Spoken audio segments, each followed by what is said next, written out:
Defense Secretary Caspar Weinberger, one of America's great heroes, and we're so proud to have him on the cutting edge today. Thank you. Welcome, sir. Thank you. Very nice of you to ask me. One of the things that what the cutting edge does is find out things that not everybody gets to know. And there's been a question for years about how you set the standard for defense press conferences, and that one happened about 20 some years ago when American people were treated to your first press conference with George Shultz, and it was a spectacular event. We had just bombed Libya, and the press was out for your hide. They wanted to show that all of those airplanes of ours were shot down. Can you tell us just a brief story about how all that happened? Well, the raid on Libya was conducted because we had always said that when we had absolute proof of who had committed terrorist acts, we would respond as vigorously as we could. And we got absolute proof that the Libyans were behind the bombing of the Berlin discotheque and killed American servicemen and civilians. And we responded, and we had a very substantial raid mounted. There were about 100 planes in the air in that raid, which for peacetime, so to speak, period, was very large. We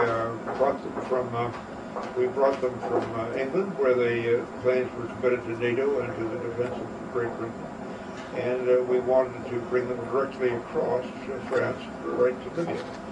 France refused us permission to do that. The British, on the other hand, said, of course, we were welcome to use the planes for that kind of a good purpose. France's refusal meant that we had to fly, pilots had to fly an additional 1,800 miles out of their way to get to Libya without crossing French territory. And they had to have 3 or 4 extra refuelings at night in radio silence, which is a major task. It all went extraordinarily well, and one of our planes only was lost, and there were a lot of stories about how Gaddafi's children had been killed and all, and up to that time nobody knew that he had any children, and I still don't think that he had any. I think he adopted them shortly after midnight. One of the questions that was regarding that particular raid was that was probably the first policy change since, because you just come in after the Carter regimen, and this was what people called surgical retaliation. Yes, and it was. Bombs were very accurate, and we were able to hit all of the targets and destroy a great many of them. I think only one, because of a defect in the fusing, one fell short and hit a French government building in Tripoli. That was not intended. That was one of the things that happened, of course, after the Reagan Revolution and your tenure in the Defense Department. I'm going to go back to that just quickly, but that one of the faults of the fact of our incursion into Panama was the fact that they didn't use the concept of Reagan and, of course, Cap Weinberger and that surgical retaliation against Noriega. What did you think of that? Well, I think that we did eventually get him, and we put him in jail, and that's where I thought Saddam Hussein should have been, at the end of the Gulf War. Understood, but what they said was that we really didn't have to send all those troops down to Panama, that we could have gotten him with a cruise missile, as you might have well done. I see. No, I think that, first of all, Congress has made any individual attack on an assassination attempt completely forbidden and illegal.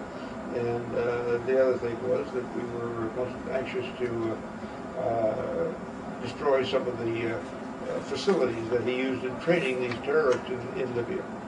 One of the things also that happened during the Reagan administration, we'd like to revisit quickly, is the fact that Reagan administration was accused of overspending on defense for many years, and but oddly enough, you got the reputation as being known as Cap the Knife, and because of the fact that your attitude toward the defense budget. Could you explain that to us? Well, the Cap the Knife came from the activities in California, where our mission and our task was to cut expenditures, because we had to balance the budget under the California Constitution. As you know, we have to, and so we had to make very drastic cuts in expenditures to balance the budget.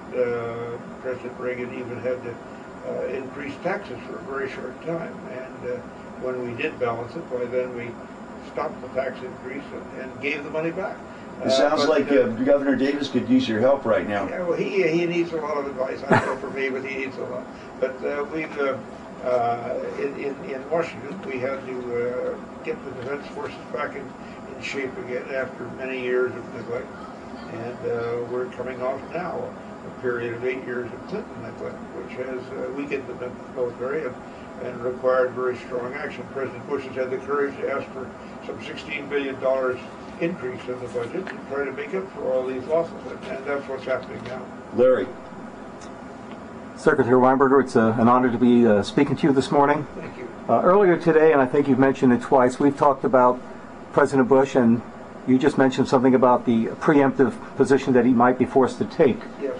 Israel withstood Scud attacks during the Gulf War.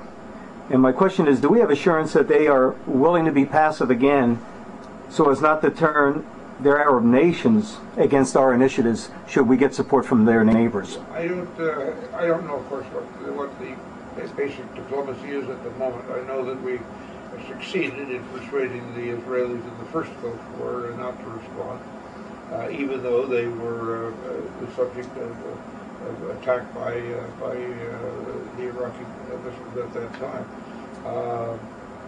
I think that President Sharon, Prime Minister Sharon, has said that they would retaliate if they were attacked this time.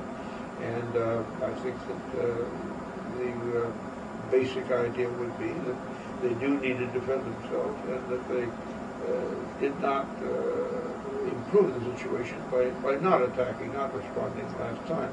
On the other hand, that war was over so quickly, less than 100 hours, that it did not become a major issue. I think that if there were prolonged attacks on Israel, there's no question that they would respond, and should. Another question for you, excuse me, Iran. Is Iran a clear and present danger to American security in the Middle East? Iran? Yes, sir. Yes. Well, I think Iran has some people in office who are elected by people in comparatively open elections who are basically far more friendly to America. The leadership, however, remains with the very fanatical Ayatollahs who are committed to a strong anti-Western policy.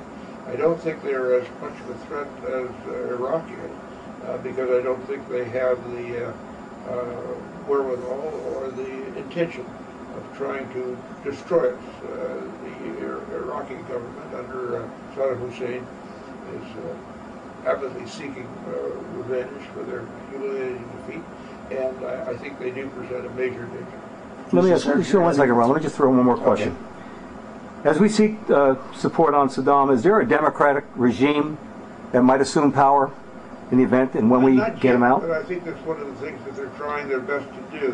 We've been having meetings with a number of the dissident groups outside of Iraq, and they're split among themselves, and we're trying to unify them. And I think that it's going to take some time, but that's what will ultimately have to happen. It'll have to be a government led by their own people who believe in democracy and human rights, and that's what we're going to try our best to obtain. And if we do, it will be infinitely better for everybody than what we have now. Let me ask this question for you about the so-called domino effect that may occur should we go into Iraq at this particular time, make a regime change. What's to stop the thought that we may have to do that in many other Arab countries as well? Well, I don't think we will. I don't think they would necessarily Arab countries. I don't think the problems in Iraq stem from any religious problems. I think they stem from the fact that they have the most brutal and repressive dictator who has already invaded and tried to steal two of his neighbors, and who is developing these nuclear weapons. That's what President Bush means when he says time's not on our side, because the longer you give him, the more time he has, the more likely he is gaining possession of nuclear weapons. And it will be an infinitely more difficult job to claw those out of this country. And I think that we have to recognize that the longer we give him, or the more delays we build into the process, the more we're helping him. One of the questions that's complex is the fact that we're talking about Secretary Rumsfeld at this time and his duties, and we're also talking about the homeland security prospect of that. And since you stood in as Secretary of Defense and had to sit in his shoes for some time, what participation do you think that Secretary Rumsfeld should be doing now in regard to Homeland Security and that whole mess that's being created? I think he's doing very well. I think he's doing what has to be done. The President's been trying to get a Homeland Security Department to coordinate all of the internal security measures that are being taken by a number of different departments. Democratic. Do you think that's a good idea? Yes, the Democratic Congress is, however, blocking it because they're insisting on labor union rights for all of the employees of the new department, and involve the right to strike. And you can't have a Department of Homeland Security on strike and doing very, very much good. Larry. So, Secretary, what are your opinions on the Cox report? Cox report is a very, very fine report. I signed a forward to it, and I believe that Chris Cox is one of our best congressmen, and that he's pointed the finger at some very real threats. I have another question for you. Thank you for that. What are your thoughts about Jonathan Pollard? No, I don't know anything more about Jonathan Pollard needs to be said. The court ordered me to provide a classified document as to the damage that he had done. He did enormous damage to our security. I supplied that. It's still classified. And while a lot of people talk about it, I don't talk about classified matters. As the geopolitical landscape has changed since the Reagan years with the fall of the Berlin Wall and now us in this so-called one world government, many of our products for our defense, namely airplanes and basic factors, are being produced and manufactured overseas. If you were the Secretary of Defense today, what security measures would be taken to ensure that we had a constant flow of supplies, even though they're being produced out of our country? Yes, I think it's obviously we want to produce them here to the very greatest extent we could. But sometimes the volume gets too great, and sometimes much of your expert labor is overseas. The important thing is that we have a constant, steady flow, as you said, of these new weapons, these very sophisticated, effective weapons, and that we get them to the places where they're most needed. And that's one of the things that's going to take some time to assemble a force to go into Iraq. We don't have the air and sea lift that we had at the beginning of the Gulf War, for example.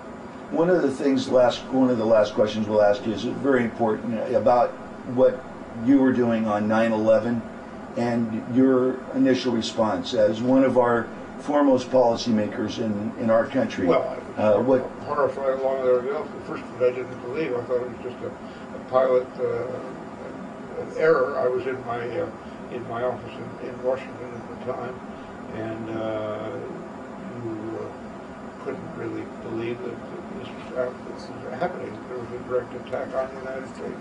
The second one then made it all too painfully clear that that was the case. And when the Pentagon was hit, it felt to me like